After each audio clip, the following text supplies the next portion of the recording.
Hallo ihr Lieben, heute gibt es ein sehr spezielles Video und zwar hat mir eine Followerin über Instagram, über die Privatnachrichten diesen Rezeptvorschlag gegeben und ich dachte erstmal so, ist das wirklich ein Rezept, weil es hat einfach nur so 2 Zutaten und zwar Pudding und Kekse.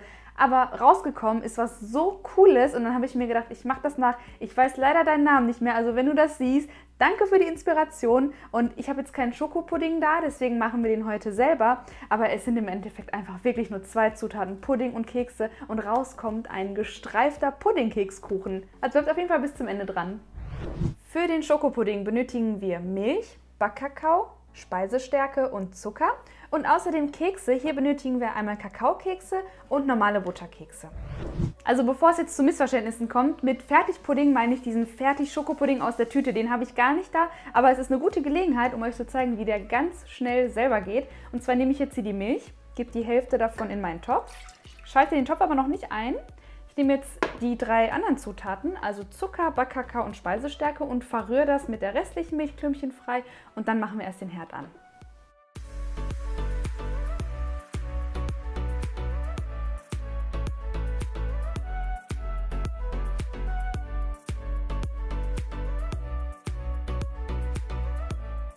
Und weil der Backkakao sehr trocken ist, der ist ja stark entölt, also nimmt da nicht den Trinkkakao, ist das ein bisschen schwierig, das klümpchenfrei zu rühren, geht aber dann noch ungefähr 1,5 Minuten. Und jetzt habe ich den Herd eingeschaltet und sobald ihr merkt, dass die Milch hochsteigen will, gebt ihr die Kakaomasse dazu und rührt einfach ständig um, lasst das einmal aufkochen und dann ist der Pudding fertig.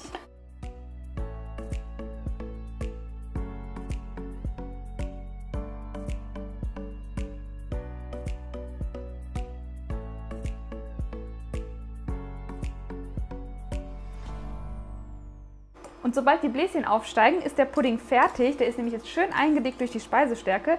Herd aus.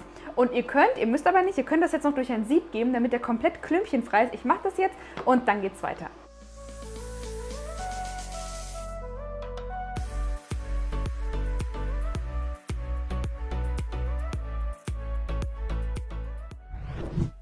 So, und das war es jetzt auch schon mit der Vorbereitung. Wir können direkt anfangen zu schichten. Der Pudding muss dabei noch warm bzw. heiß sein, also nicht abkühlen lassen. Und jetzt nehme ich mir ein Tablett, wo ich das Ganze drauf servieren möchte. Außerdem noch meinen Tortenring. Ihr könnt auch irgendwas anderes nehmen, Gegenstände, die die Kekse einfach vorne und hinten festhalten, damit sie nicht umkippen. Und jetzt nehmen wir uns immer einen dunklen Keks, bestreichen den mit unserem Pudding. Und dann müssen wir das ganz einfach abwechselnd schichten. Ihr könnt auch ein wenig Pudding auf den Boden streichen, das ist quasi unser Kleber.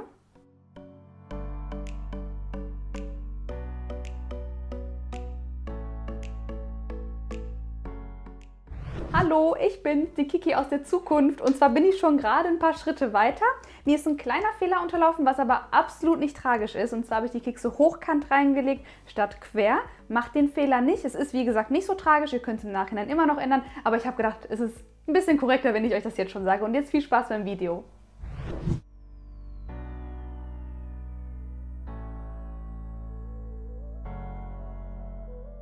Also ich muss sagen, dieses Schichten macht echt Spaß. Und das ist auch so ein Rezept, jeder hat die Zutaten zu Hause, also man muss nicht noch extra los. Gerade wenn die Kinder haben. Genau.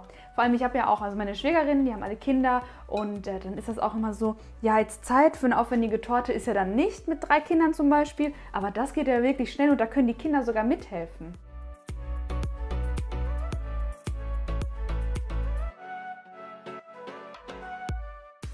Ich bin jetzt komplett fertig mit dem Schichten. Ich lasse jetzt auch den Tortenring dran für die Stabilisation. Und jetzt brauchen wir aber noch ein bisschen von unserem Pudding. Den habe ich mir übrig gelassen. Ich habe übrigens ungefähr 40 Kekse verbraucht, also 20 helle und 20 dunkle. Und jetzt wird der Kuchen, wenn man das so sagen darf, oder die Torte, noch mit Pudding eingestrichen. Mir ist ein Fehler unterlaufen, aber immer schön das Positive sehen. Gott sei Dank ist es mir jetzt aufgefallen, denn das Ganze muss eher so flach liegen. Das heißt, wir brauchen so ein bisschen mehr Breite. Das heißt, ich nehme jetzt ganz einfach den Tortenring ab und dann stürze ich das und dann machen wir wie gehabt weiter.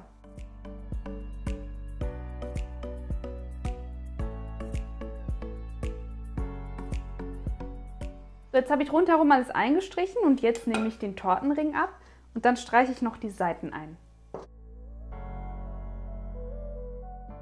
Sobald ihr dann zufrieden seid und alles schön glatt verstrichen habt, ich werde jetzt aber gleich auf jeden Fall noch das Serviertablett ein bisschen sauber machen, gebt ihr das in den Kühlschrank und zwar für 2 Stunden. In der Zeit werden die Kekse schön weich, der Pudding härtet aus, der wird kalt und dann zeige ich euch den coolen Anschnitt.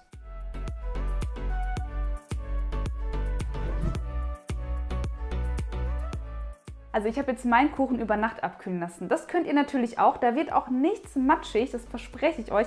Am nächsten Tag solltet ihr es dann aber wirklich anschneiden. Und wir schneiden das jetzt nicht gerade an, weil sonst würde man ja das Muster nicht erkennen. Ich habe jetzt so einen kleinen Trick und zwar habe ich mein Messer, am besten nehmt ihr so ein Messer mit Wellenschliff und dann habe ich das hier in heißes Wasser getunkt. Einmal ganz kurz abtrocknen und dann können wir das rautenförmig anschneiden.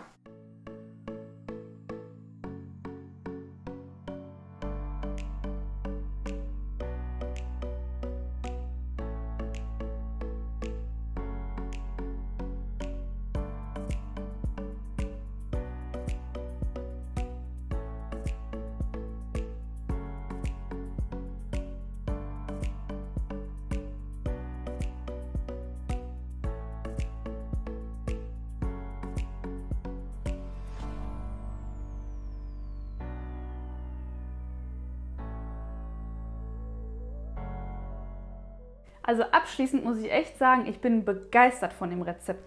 Die Kekse sind total weich geworden, das Ganze hat nicht lange gedauert und ihr habt so eine coole Optik. Da werden eure Gäste euch bestimmt fragen, was hast du gemacht? Hast du gezaubert oder was ist das? Also ich möchte euch noch mal ganz kurz hier die Konsistenz zeigen, wie weich das ist. Kannst ruhig näher ran, schaut mal. Also es ist schon ziemlich weich. Und es schmeckt halt so, wie man sich das vorstellt, Kekse mit Pudding. Ich genieße das jetzt aber noch mit Kaffee und dann freue ich mich, wenn ihr beim nächsten Mal einschaltet. Genau, die Mengenangaben stehen immer unten in der Infobox. Die müsst ihr einfach aufklappen, dann könnt ihr das Ganze nachmachen. Ich freue mich über eure Fotos mit dem Hashtag Kikis Kitchen auf Instagram und dann sehen wir uns beim nächsten Mal auf Kikis Kitchen. Tschüss!